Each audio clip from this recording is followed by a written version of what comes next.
meus irmãos, boa tarde. Vamos a mais um capítulo do livro Uma Longa Obediência na Mesma Direção. Hoje a gente vai falar sobre o capítulo 13 do livro, um tema bem desafiador aos nossos corações. A gente vai falar um pouco sobre humildade e sobre dependência infantil, complexo de grandeza, entre outros assuntos. Então, meus irmãos, como eu comecei falando, a gente vai para o capítulo 13 desse livro, que fala sobre humildade. O autor, com o título Humildade e subtítulo Conservei os Pés no Chão, ele aborda ou coloca como objeto do capítulo o Salmo 131. É um salmo muito interessante, comentado por diversos estudiosos. É um salmo que fala não só de humildade também, mas de esperança em Deus, de dependência de Deus. O Salmo 131 faz parte de uma coletânea de salmos, que a gente pode chamar de salmos de subida ou salmos de romagem. E eu acho que vale a pena a gente lembrar o que significa integrar essa coletânea de salmos de romagem, de subida ou degraus. Olhando para a história do povo hebreu, povo de Israel, era um mandamento da lei de Moisés que se comparecesse todos os anos ao templo para louvar a Deus e oferecer sacrifícios. Haviam as festas, que o povo tinha por tradição, festa das primícias, dos pães ázimos, e então eles compareciam ao templo para louvar a Deus e oferecer suas ofertas e sacrifícios. Naquela peregrinação até o templo, o povo ia cantando alguns salmos, uns para os outros. Era uma espécie de devocional cantado. O livro de Salmos é muito interessante porque expressa o sentimento do povo de Deus diante de diversas situações. Situações de adversidade, de alegria, de louvor a Deus, de aprendizado, de exortação. E o Salmo 131 faz parte dessa coletânea. Jerusalém ficava topograficamente localizado numa parte alta. Então, os romeiros judeus que caminhavam ali com as suas famílias até o templo, subiam e cantavam uns para com os outros. Por isso se chama salmo de subida, salmo de degraus. E isso é muito interessante. Segundo o autor, o Salmo 131, ele destaca por elemento principal uma espécie de manutenção da fé cristã. Ele diz que esse salmo ele é utilizado como uma espécie de poda para a nossa vida. Como assim? Ele fala assim, toda árvore que precisa crescer, toda plantinha que precisa crescer, ela precisa ser aparada ao longo do caminho para que ela cresça mais forte e cresça bem, saudável. E o Salmo 131, escrito por Davi, é um desses salmos de manutenção da fé cristã. Ou seja, ele lembra alguma coisa para nós que Deus quer que a gente não esqueça. E a gente vai falar sobre dois grandes assuntos dentro desse salmo. O primeiro assunto é sobre uma ambição indomável, um complexo de grandeza. O autor aborda isso. E o segundo é uma dependência infantil de Deus, ou a recusa de largar a chupeta. É o que Peterson aborda. A primeira coisa, quando Davi começa ali as 3 estrofes desse salmo curtíssimo, a primeira coisa a primeira visão que a gente tem dos primeiros versículos, o primeiro versículo é o seguinte: Senhor, o meu coração não é orgulhoso, os meus olhos não são arrogantes. Eu não me envolvo com coisas grandiosas nem maravilhosas demais para mim. Reverendo Augusto Nicodemos, ele tem uma visão sobre essa primeira estrofe. Ele fala que é como se Davi estivesse num contexto de se defender diante de Deus, defender o seu coração diante de Deus. Sabemos que Davi foi escolhido e ungido como rei e, de repente, ele se encontra numa situação de ser acusado por Saul e pelos súditos de Saul, que diziam que ele queria usurpar o trono. Muitos diziam que ele queria tomar o lugar de Saul. E Davi, diante daquela situação, ele se coloca perante Deus e entra numa espécie de defesa com Deus. Senhor, o meu coração não almeja usurpar o trono. É como se ele estivesse dizendo isso para Deus.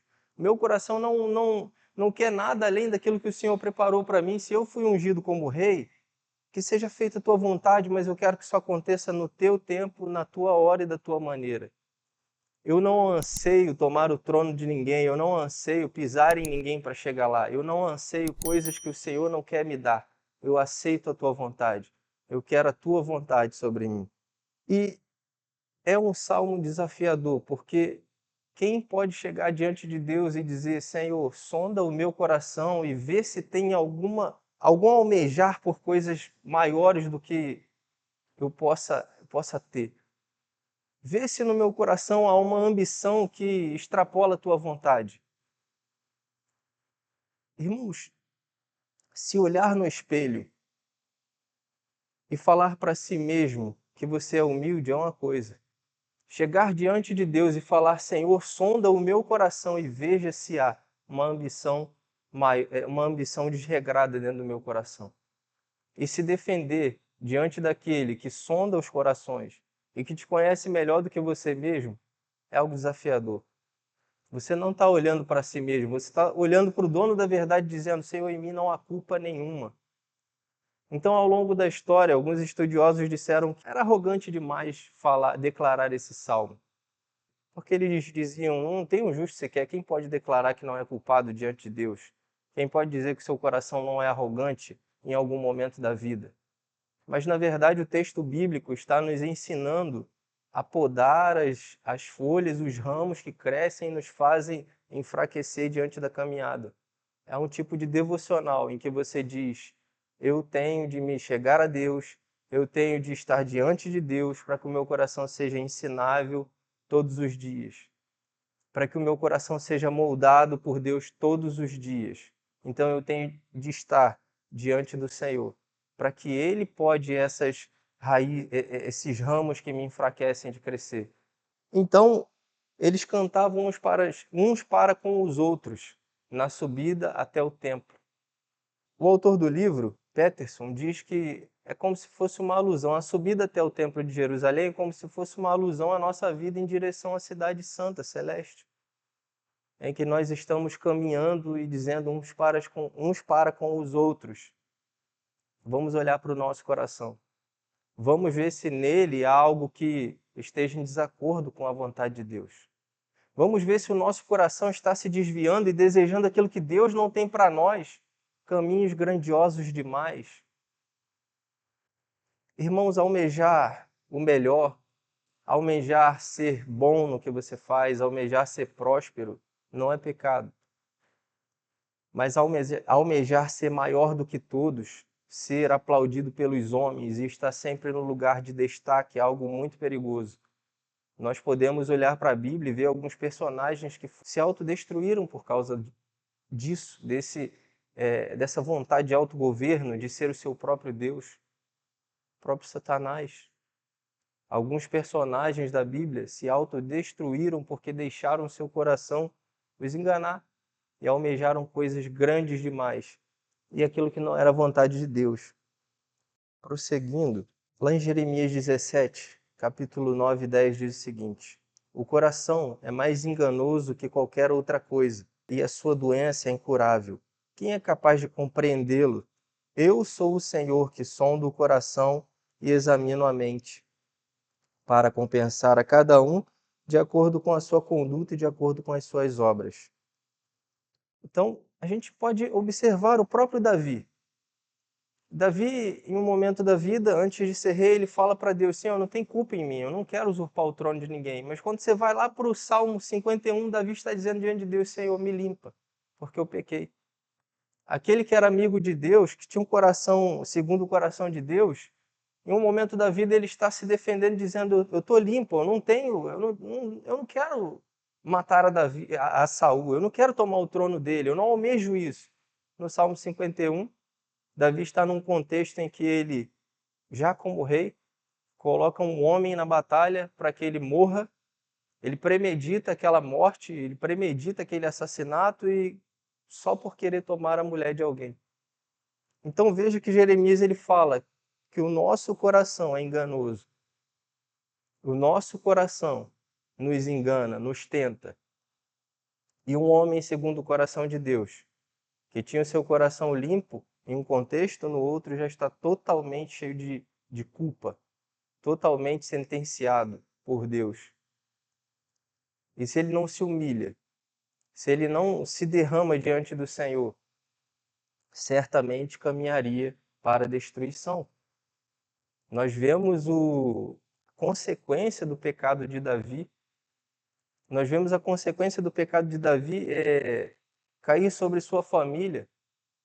Davi, por ter deixado seu coração se engrandecer por causa da posição que ele tinha, por não ter consultado a Deus em um momento da sua vida, por ter confiado na sua própria força, por ter confiado no seu cargo, no seu maior cargo, ele tropeçou. Sua família, seus filhos viviam em guerra, seus filhos queriam matá-lo. Davi se encontrou numa situação em que ele fala: Senhor, me limpa para que eu possa ter alegria novamente no meu coração. Então eu ensinarei aos pecadores os teus caminhos e eles te louvarão. Então, irmãos, o Salmo 131 é um salmo de alerta e exortação ao povo de Deus, porque o nosso coração nos engana a todo momento. E nós podemos desejar aquilo que Deus não quer nos dar. Nós podemos nos pegar em situação de descontentamento com aquilo que Deus tem para nós, e no lugar do contentamento, trazer para a nossa vida uma ambição desregrada. Irmãos, isso está nas pequenas coisas da nossa vida. Isso estava no meio da igreja dos tempos dos discípulos. Lá em Marcos capítulo 10, os discípulos estavam ali caminhando com Jesus e de repente Tiago e João, se não me falha a memória, chegam até Jesus e dizem assim: Senhor, olha só que ousado, quando o Senhor estiver lá na tua glória, será que o Senhor pode dar um lugar à direita e à esquerda do Senhor? O que eles estão dizendo para Jesus? Nós queremos ser os melhores, nós queremos nos sentar à tua direita e à tua esquerda. Nós queremos destaque dos outros. Então Jesus diz para eles: vocês não podem sentar à minha direita e à minha esquerda. Vocês até beberão o cálice que eu beberei, mas vocês não podem sentar à minha direita e à minha esquerda. E de repente começou uma confusão. Os outros discípulos começaram a discutir e ficaram com raiva deles. Por quê? Porque uns com os outros, uns queriam sobressair aos outros. Havia uma disputa entre corações. Nós queremos ser os melhores, nós queremos sentar um à direita e outro à esquerda. Então, se o coração dos discípulos que estavam do lado de Jesus cresceu dessa forma, almejou dessa forma, imagina o nosso coração se a gente não estiver diante de Deus dia após dia, olhando para dentro da nossa alma, olhando para dentro do nosso próprio coração e falando: Senhor, por favor, me ajuda, sonda, me ajuda a podar aquilo que está me fazendo me distanciar da tua vontade. E essa é a primeira parte do Salmo. A segunda parte do Salmo fala de uma dependência infantil, e o autor ele faz o seguinte questionamento: bom, se não é para a gente almejar coisas grandiosas demais para nós, se não é para a gente ter uma arrogância né? Então como que a gente deve ser? A gente deve ser como coitadinhos, não como ratos encurralados, não aceito tudo, eu sou passivo a tudo. Ele diz que não. Se por um lado a gente não pode almejar coisas grandiosas, por outro a gente também não pode viver uma humildade falsa. Ele diz que o Salmo 131 ele nos ensina uma qualidade de confiança, calma e uma força quieta que conhece a diferença entre a arrogância desregrada e a aspiração fiel, que sabe discriminar entre a dependência infantil e a confiança como a de uma criança que opta por confiar. Então, se canta: conservei os pés no chão, cultivei um coração quieto. Como um bebê contente nos braços da sua mãe, a minha alma é um bebê contente. Davi ele diz que ele mesmo aquietou a alma dele, ele é como uma criança que acabou de ser amamentada. O que isso significa? Uma criança, antes de ser amamentada, ela chora, esperneia, quer que a sua vontade de ser alimentada seja satisfeita, senão ela não para. Ele diz: não, antes eu aquietei a minha alma e agora eu usufruo da tua presença não por aquilo que o Senhor pode me dar, mas pela pessoa que o Senhor é. Então a minha esperança está em ti. Além de não almejar coisas que são grandes demais para mim, eu me aquietei e estou diante de ti totalmente satisfeito. Eu sei que Eu tenho de ser o melhor naquilo que o Senhor me deu para ser o melhor, mas eu não quero pisar em ninguém. E ainda que a promessa de ser rei não se cumpra, eu me contento em ser pastor de ovelhas, porque eu estou nos teus braços, Senhor. Porque o Senhor me satisfaz totalmente, porque a tua presença é melhor do que qualquer outra coisa que o Senhor possa me dar. E Davi ele canta isso para lembrar que ele tem de depender totalmente de Deus, que a sua classe social, seu poder, seu dinheiro, não faz ele ser olhado diferente por Deus. Nada do que nós temos ou possuímos, nada do que nós somos, o cargo que a gente ocupa ou qualquer outra coisa que seja, nos faz ser maior do que ninguém diante de Deus. Jesus ele diz que aquele que quer ser maior, seja aquele que serve. E o Salmo nos desafia a servir. O Salmo nos desafia a olhar para o nosso próximo sem um olhar de grandiosidade. O Salmo nos diz para nos colocarmos em uma posição de humildade diante dos nossos irmãos. O Salmo nos desafia a nos colocarmos em uma posição de confiança diante de Deus, esperança diante de Deus, total satisfação diante de Deus, mas não por aquilo que Ele pode nos dar, mas pela pessoa que Ele é. O Salmo nos desafia a olhar para o espelho a cada dia e falar: Senhor, sonda o meu coração. E se tiver alguma culpa diante de mim, Senhor, me ajuda a enxergá-la. Irmãos, o autogoverno é extremamente destrutivo. Nós temos, de todo momento, olhar e estar diante de Deus, perguntando para Ele qual o caminho que a gente está trilhando. Estamos subindo no caminho de Jerusalém? Ou estamos pegando caminhos enganosos do nosso próprio coração? Você ainda conserva o seu coração humilde? Você ainda se considera menor do que o seu próximo? Eu me considero menor do que o meu próximo? Em todas as minhas atitudes no trabalho, na igreja, na faculdade, o nome do Senhor é glorificado no seu comportamento? No meu comportamento eu glorifico o nome de Deus? Ou será que nós não conseguimos mais exortar a nossa alma? Será que nós não conseguimos mais exortar o nosso próprio coração? Essa é a pergunta que o Salmo nos faz. Davi não está pedindo nada diante de Deus. Ele só está se defendendo e dizendo: meu coração está leve diante de ti. E o nosso coração?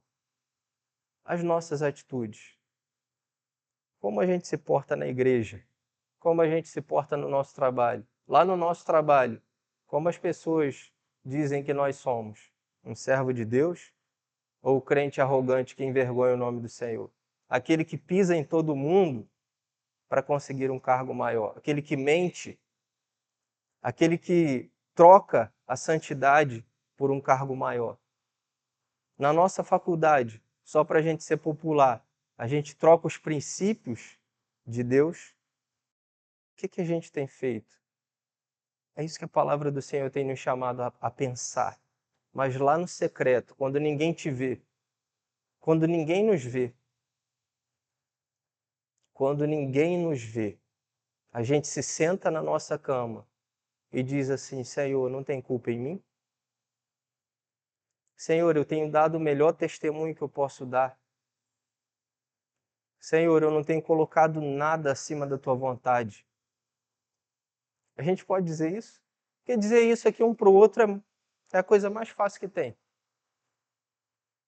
Mas diante daquele que vê o teu íntimo, a tua alma, o teu espírito, aquele que enxerga verdades nas tuas palavras, você pode falar isso para ele? Eu posso dizer isso para ele? A parte final do salmo é como se o salmista estivesse dizendo: eu estou contente só pelo fato de ser cuidado por ti. Eu não sou como uma criança que espermeia para ser alimentada.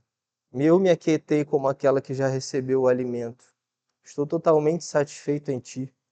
Por quem tu és para mim. Eu usufruo da tua presença e não sinto falta de mais nada.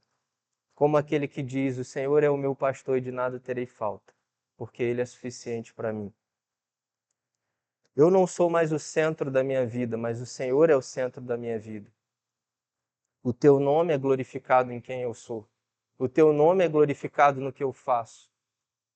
Eu não quero nada além de ti, além daquilo que o Senhor preparou para mim. Então, no último verso, Davi diz assim: Ponha, Israel, a sua esperança no Senhor, desde agora e para todo sempre. Essa última frase é para aquele cristão que enxergou uma nova realidade na sua vida. Para aquele cristão que enxergou que sem Deus as aspirações do mundo são como pó. E a única coisa que é capaz de satisfazer o vazio que está dentro da alma de cada um quando nasce é Deus, e o seu amor e a sua graça. Não há como colocar esperança em nenhuma outra pessoa a não ser em Deus. Um dia nós vamos chegar diante da nossa própria sepultura. Vamos ter um encontro com a eternidade. E a gente vai saber se tudo aqui nessa vida valeu a pena. Porque no final da vida, só vamos estar nós, a nossa consciência e Deus. Nosso emprego não vai estar lá. Nosso cargo na igreja não vai estar lá. Nem a nossa família vai estar lá.